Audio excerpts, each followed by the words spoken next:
اللہ نے ہمیں یہ جو نعمتیں دی ہیں یہ تکبر کے لیے نہیں دی، اترانے کے لیے نہیں دی گئیں، بلکہ ان پر ہم اپنے اللہ کا شکر ادا کریں۔ یہ تو آزمائش ہیں، آج اللہ نے ہمیں دی ہیں تو اللہ ہم سے لے بھی سکتا ہے۔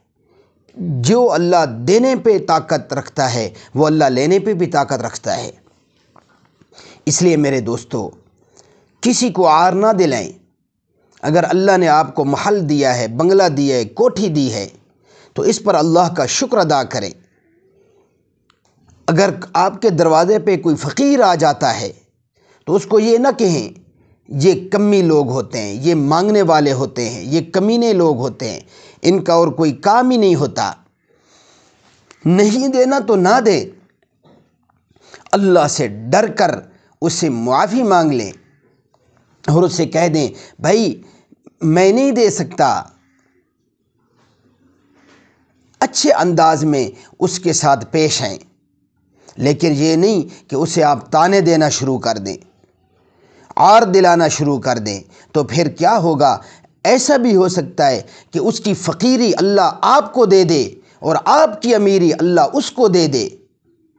آج وہ آپ کا محتاج بنا کھڑا ہے، اللہ آپ کو اس کا محتاج بنا سکتے ہیں، اسے غنی کر سکتے ہیں، آپ کو فقیر کر سکتے ہیں۔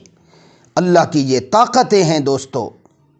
فرمایا جو بندہ کسی کو کسی کے گناہ پر، کسی کے عمل بد پر عار دلاتا ہے، اس وقت تک اس کی موت نہیں آتی جب تک کہ اس کام میں اللہ اسے مبتلا نہیں کر دے گا۔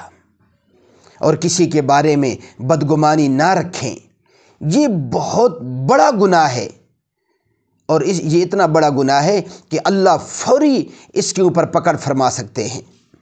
تو اس لیے دوستو، اللہ نے یہ جو آج نعمتیں دی ہیں یہ تکبر کے لیے نہیں دی، یہ اترانے کے لیے نہیں دی، بلکہ یہ آزمائش ہیں کہ ان نعمتوں میں یہ بندہ میرا کتنا بن کے رہتا ہے، مجھے کتنا یاد رکھتا ہے۔ اللہ ہمیں عمل کرنے کی توفیق عطا فرمائے۔